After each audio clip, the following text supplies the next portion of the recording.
dianggap tidak layak menjadi seorang kepala dinas. Anggota DPRD Kota Tebing Tinggi Andar Alatas Hutagalung, SH, MH, angkat bicara di dalam rapat dengar pendapat lintas komisi, meminta Kepala Dinas Perdagangan Kota Tebing Tinggi, selaku Ibu Marimbun Marpaung, dicopot dari jabatannya, dan meminta hak interpelasi, untuk bertanya ke Wali Kota Tebing Tinggi, terkait semua permasalahan yang ada di Kota Tebing Tinggi. Tahu nggak gitu yang lainnya. Karena pada saat itu tidak ada Pak Wali, yang ada Pak Sekda. Beberapa kali Pak Erwin sudah didengar. Pertanyaannya tadi Bu Marimbun ini kan S3. Jadi wajar cara menjawabnya Ibu bagus, berklik-klik, ya kan? Ibu berklik-klik jawabnya karena Ibu S3 dokter. Pertanyaannya simpel. Pada saat Ibu rapat bersama DPD, pertanyaannya, apakah menurut Ibu Pak Wali Kota mengetahui ada rapat peningkatan target PAD tersebut? Mengetahui. Pada saat Bu Marimbun rapat dihadiri DPD, Wali Kota mengetahui Pak Sekda dalam hal ini menyatakan sepakat tidak ada itu penaikan tarif. Bagaimana hari ini kita bahas Perda 1 2024 tentang kenaikan tarif masih berlaku perdanya, tetapi sudah didahului dengan sosialisasi. Hari ini kita lihat adalah satu kebobrokan dari pemimpin Kota Tebing Tinggi. Dalam hal ini saya katakan adalah Wali Kota Tebing Tinggi Iman Irdian Saragih. Kenapa saya sebutkan seperti itu? Hari ini hadir dua OPD-nya. Yang satu adalah Kadis Perindak, yang satu adalah perwakilan Sekda. Dua pernyataan berbeda. Dan tadi dijawab kemarin pun tidak mungkin memang Wali Kota tidak mengetahui tentang target PAD dengan isu menaikkan tarif pedagang, tarif sewa. Itu yang hari ini kita ketahui seluruh rekan sekalian dan Bapak Ibu pedagang. Saya bukan membangun narasi seolah-olah saya tidak suka ataupun ada tendensi pribadi dengan Wali Kota. Kalau kita lihat Bapak Ibu sekalian yang hadir di sini, saya sebagai Ketua Komisi 3 beberapa hari atau satu minggu yang lalu kami rondon keliling ke mega proyek yang ada di Tebing Tinggi. Kita berawal dari kolam renang, dibangun sudah ditolak DPRD, dibangun. Kita bangun kejaksaan, ditolak di DPRD, dibangun untuk Pujasera. Ini dibangun menjadi Pujasera, kita hanya menganggarkan 2,2 M, dibangun 2,8 M. Pasar Impres, ada pedagang pasar Impres yang hadir ini? Ada. Di pasar Impres, kiosnya berbeda dari apa yang dirapatkan bersama Komisi 3. Kami Bapak Ibu meminta hasil konsultan sampai hari ini susah didapatkan. Ketika kami turun ke lapangan, apa yang kami temukan? Pasar Impres kiosnya berbeda dengan apa yang dibangun. Kenapa hari ini kami Komisi 3 belum datang ke Pasar Gambir Bapak Ibu? Karena dokumennya cukup susah dan cukup sulit kami dapatkan. Maka hari ini pertanyaannya, apakah transparansi di Tebing Tinggi ini ada? Baik Bapak Ibu, kita tidak berlarut situ, silakan kita menerjemahkan sebagai rakyat. Kita menerjemahkannya, apakah Bu Marimbun berani mensosialisasikan tarif yang dia hadir di pasar sebelumnya rapat bersama TPD dan dikatakan Bu Marimbun Wali Kota mengetahui.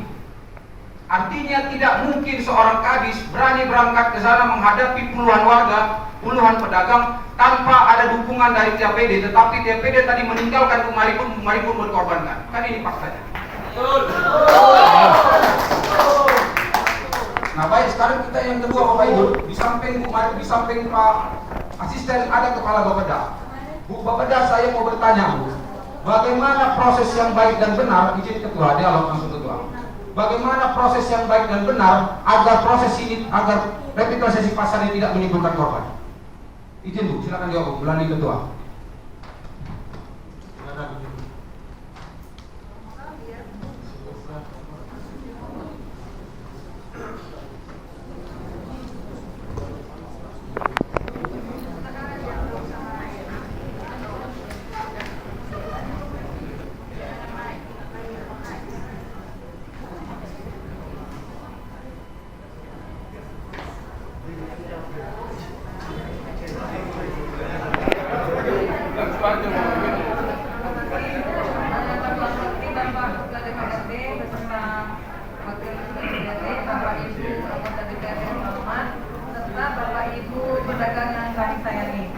Jadi terkait restitusi ataupun peningkatan PAD, izin ya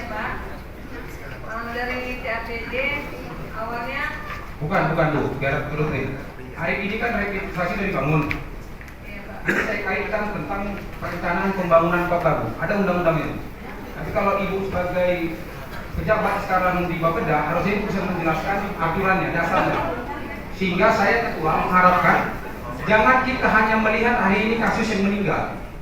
Kasus yang meninggal ini saya juga tidak mau kita putus ada yang meninggal habis seolah-olah dia sakit jantung, diabetes dan bla bla. Nggak mungkin. Kita harus mengawali Bu. Kami tolong berikan keterangan di forum ini. Berikan keterangan kami berdasarkan aturan pembangunan revitalisasi itu apa yang harus diawali. Agar kami menanyakan kepada Pak Reja pada saat itu menjadi Kadis BPR, sekarang menjadi asisten, apakah prosesnya sudah baik dan benar? Tolong jelasin dulu. Nanti Pak, terkait pembangunan revitalisasi pasar, awal yang dilakukan adalah kita menyusun dari rencananya dulu Pak. Untuk rencanaannya ini kemarin ketika terpilihnya Bapak Wali Kota Tebing Tinggi ada dari pusat, pemerintah pusat bahwasannya kepala daerah itu bisa melakukan kegiatan yang untuk mendukung salah satunya infrastruktur Pak. Nah yang tadi ada Bapak singgung mungkin di luar revitalisasi pasar, contohnya kejaksaan ya Pak, izin. Nah itu Pak yang kita bangun di kuliner, sebenarnya kan itu bukannya masuk di lahannya. Bentar, ini Pak. Bu, fokusnya gini. Pertama tadi Ibu sampaikan adalah menyusun perencanaan. Saya masuk di situ Bu. Tadi disampaikan Bapak Ibu pedagang. Pada saat tahun 2015, wali kotanya masih almarhum Umar Hasibuan, mereka dirangkul bersama Sekda bersama anggota DPRD untuk membahas perpindahan. Pertanyaannya, apakah perencanaan yang hari ini itu diperlukan atau tidak Bu?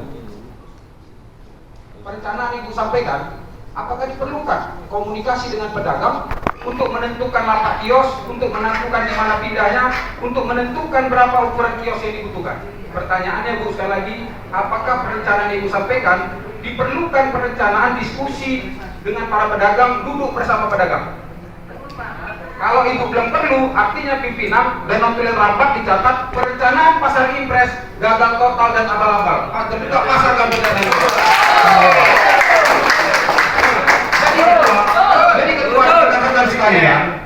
Jadi ketua rekan-rekan sekalian, artinya meninggalnya hari ini warga Tebing Tinggi, Pak Malaru, merupakan korban dari perencanaan abal-abal yang lebih tinggi. Nah pertanyaannya, apakah Bu Maribu masih mau dipertahankan untuk mengkomunikasikan hal ini? Apakah revitalisasi yang sudah selesai akan diteruskan, pedagang akan dipindahkan? Kalau kita cuma omong-omong aja capek. Saya juga kasihan dengan pedagang hari ini dari jam 10 sampai hari ini sampai jam segini mereka tidak bekerja, tidak berdagang, meninggalkan anak istrinya dan keluarganya. Sehingga saya ketua sekali lagi secara pribadi tanpa tidak menghormati fraksi kami, mempertanyakan keseriusan DPRD dalam hal ini seperti apa mau dibawa ini. Apakah sekedar yang meninggal itu turut berbela-sungkawa datang kita ke sana kasih papan bunga seperti yang disampaikan Bu Maribu? Dari tadi saya dengan Bu Maribu ketika pedagang ngomong Bu Maribu senyum-senyum. Bapak siapa jabatannya? Kepala UPTD. Bapak sebagai kepala UPTD dari tadi Bapak pedagang ngomong Bapak senyum-senyum. Saya lihat Pak dari tadi Pak. Sepanjang proses saya ikuti Pak. Tadi pedagang ayam menyatakan prosesnya tempat ayamnya tidak layak Pak. Ini yang dikatakan oleh Bu Bapeda. Apa yang terjadi? Pembangunan tanpa melibatkan pedagang dalam hal apa? Ukuran kiosnya. Apakah pedagang sayur sama ikan mau dipindahkan ke sana? Pertanyaannya, tadi Bu Bapeda menyatakan diperlukan. Sekarang saya tanya itu Pak Asisten. Pak Asisten, ketika itu diperlukan dan dilanggar, apa konsekuensinya Pak Asisten? Izin kedua.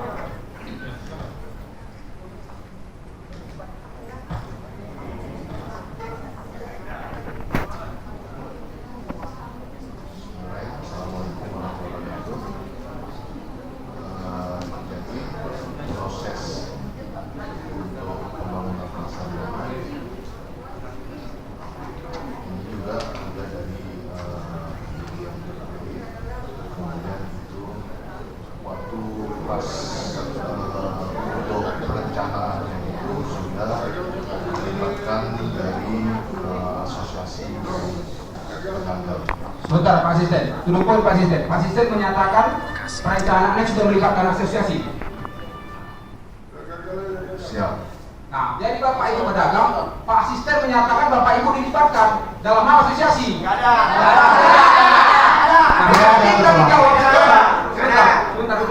Ketika hari ini Pak Asisten menyatakan, pedagang menyatakan tidak, yang kita akui kejujurannya yang bohong siapa? Nah ini hari ini Bapak Ibu kita miris melihat kota ini. Pertanyaannya Pak Asisten, ketika ini dilaksanakan, apakah wali kota tidak tahu? Apakah wali kota itu tidak terlibat dalam tugasnya sebagai kepala daerah, bertanggung jawab terhadap perencanaan daerah, perencanaan pembangunannya? Izin Pak Ketua DPRD, saya mau bertanya kepada Pak Asisten, apakah wali kota mengetahui terhadap perencanaan pembangunan ini? Kalau secara teknis, saya ke opininya. Kalau secara makro, kalau sampai Bapak dokter juga belum? belum. Bapak ke sekolah ke dokter lah, biar jangan lupa pakai kemarin dulu jawabnya. Sederhana aja, Pak Wali Kota mengetahui atau tidak perencanaan ini? Kalau perencanaan teknis itu secara detail di opininya, tapi kalau secara makro pasti diketahui Pak Wali. Enggak, rekan-rekan sekalian dan Bapak Ibu yang berhadir, artinya adalah pemerintah kota mengetahui tentang proses pembangunan pasar dan revitalisasi yang ada di Tebing Tinggi. Jangan Bu Marimbun yang dikejar sendiri Bapak Ibu. Bu Marimbun dari tadi capek dia nih, tapi memang kita lihat dari perjalanannya, saya dari tadi tidak ada yang menyatakan apakah Bu Marimbun cocok jadi kadis Disperindak selanjutnya. Saya nyatakan tidak. Dengan adanya korban meninggal dunia, saya harapkan wali kota bertindak copot kadis Disperindak. Apa sebab? Karena prosesnya tadi disampaikan dalam dibacakan Bu Marimun atas permintaan Pak Kaban, undangannya adalah verifikasi. Yang disampaikan sosialisasi kenaikan tarif. Akibatnya sosialisasi ada yang meninggal dunia.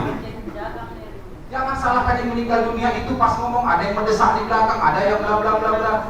Karena faktanya meninggal itu adalah karena salahnya berangkat dari Bu Marimun yang harusnya sosialisasi, verifikasi para pedagang yang akan mengikuti pemilihan kios. Kita berangkat Bapak Ibu ke Pasar Impres. Pasar Impres hari ini berapa banyak yang WA kami Bapak Ibu?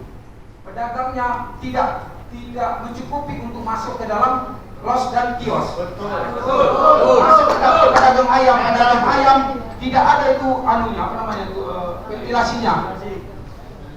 Sumber airnya juga tidak jelas kemana pedagangnya ke dalam kios. Apa yang terjadi? Kita buka-bukaan Bapak Ibu, inilah yang namanya perencanaannya tidak matang. Kami dari awal sudah menolak perencanaannya, seharusnya kita bangun 2026 ini. Dipanjangkan waktunya agar apa? Dilibatkan para pedagang, bukan para asosiasinya, bukan ketua asosiasi, karena belum tentu ketua asosiasi merangkul para pedagangnya untuk diskusi. Saya sangat setuju ketika 2015-2016 Pak Ogamet tahu dulu masih terlibat sebagai anggota DPRD pada saat pemindahan pasar Gambir, dilibatkan itu para pedagangnya. Nah hari ini pedagang tidak dilibatkan. Setelah tidak dilibatkan, kesimpulannya perencanaannya pedagang tidak masuk dalam memberikan masukan. Maka dalam apa? Kiosnya tidak standar. Kemudian kedua, saya merujuk ke dalam peraturan Permendak tentang pengelolaan pasar rakyat. Saya tidak setuju ketika ada yang 5 kios, 18 kios, mau berapa kios pun itu dijadikan satu. Apa sebab? Ketika kios itu tidak ada yang mengelola, tadi Bu Usman Juta ya, Bu Usman Juta masuk dan hadir, dia adalah warga penting yang taat membayar distribusi. Jangan salahkan orang sekarang hari ini ada 18 kios. Pada saat tidak ada pedagang, ibu ini 18 kios, apakah dia harus jadi satu kios? Kalau kita konsep keadilan, belum tentu satu pedagang satu kios itu hadirin. Kalau tadi saya ada pada apa tadi petani pedagang buah. Pedagang buah tadi ibu ya, buah apa maaf? Ibu Eranti Ibu itu tadi misalnya menyatakan dia pedagang buahnya masuk berkilo-kilo, tapi kiosnya dikasih yang hanya 1 kilo 2 kilo birnya. Apa yang terjadi? Keadilan yang hari ini diterapkan oleh pemerintah diwakili di lapangan oleh 5.000, keadilan seperti apa? Keadilan menurut mereka, bukan keadilan menurut rakyat. Kalau keadilan menurut Rakyat harusnya pemerintah turun bersama rakyat, kita diskusi. Itu pedagang buah, dia selama ini bertahun-tahun berdagang buah, dia butuh 5 kios. Apakah yang 5 kios dijadikan 1 kios? Bukan keadilan, tetapi mematikan 1-2 pedagang yang hari ini dan sudah bertahun-tahun bertahan. Bahkan bukan hanya menafkahi dirinya dan keluarganya, ada orang-orang yang terlibat di dalam itu sebagai pekerja. Tapi hari ini keadilan itu sudah tidak ada diterapkan di dalam pembagian kios, tetapi memakai kacamata buta, 1 pedagang 1 kios. Jadi saya ketua tidak setuju ketika itu diterapkan 1 pedagang 1 kios, tapi beradillah ketika misalnya Pak Ucok pedagang dia selama ini membutuhkan 2 kios karena ayamnya banyak, ya silakan. Tapi jangan dipaksakan supaya Pak Ucok 1 kios lagi orang lain. Belum tentu orang lain itu mampu menghadapi badai ketika pas tamu tidak datang, pembeli tidak datang. Betul. Ditambah lagi ada efek kutip pernyataan dari pedagang adalah ketika revitalisasi dilaksanakan, pedagang belum relokasi. Syukur-syukur barangnya tidak hilang. Ya. Nah, kenapa? Karena pasar impres yang kita soroti, pasar Gambir tidak kita soroti. Makanya saya setuju seperti saudara saya katakan Pak Abdul Rahman tadi, tidak viral, maka tidak bisa dapat perhatian publik. Dan saya cukup prihatin ketika Bu Marimun melarang orang memvideokan di ruangan ini, satu pun tidak ada yang melarang siapapun mau videokan. Kenapa Ibu bisa melarang? Jangan itu.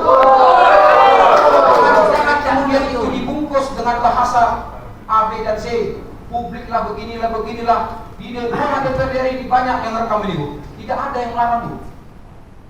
Dan itu satu perilaku yang sangat tidak baik di mana kita sekarang terbuka mendapatkan akses informasi dimanapun.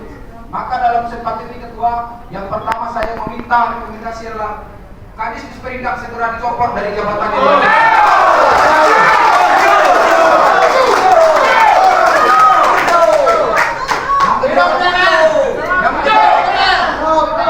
Yang kedua ketua, saya secara pribadi dan telah berdiskusi dengan fraksi kami meminta dilakukannya hak interpelasi karena berulang kali saya sampaikan kepada ketua tidak pernah diperlakukan proses di DPRD.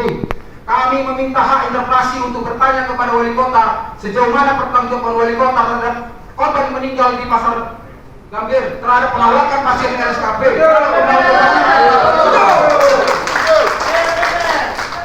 Pak lewat mana dokumennya?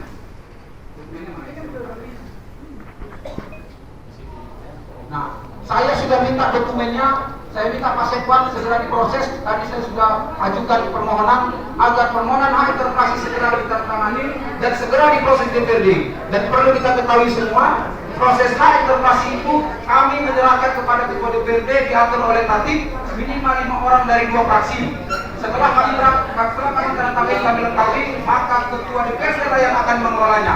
Sekarang kita mendukung ketua DPRD agar hak interpelasi itu didorong dan didukung supaya kita bisa mendapat jawaban dari wali kota dan apa pertanggungjawaban wali kota terhadap masyarakat atau pedagang yang meninggal, terhadap penolakan RSKP dan terhadap pembangunan tanpa perencanaan yang mengajak pedagang berdiskusi.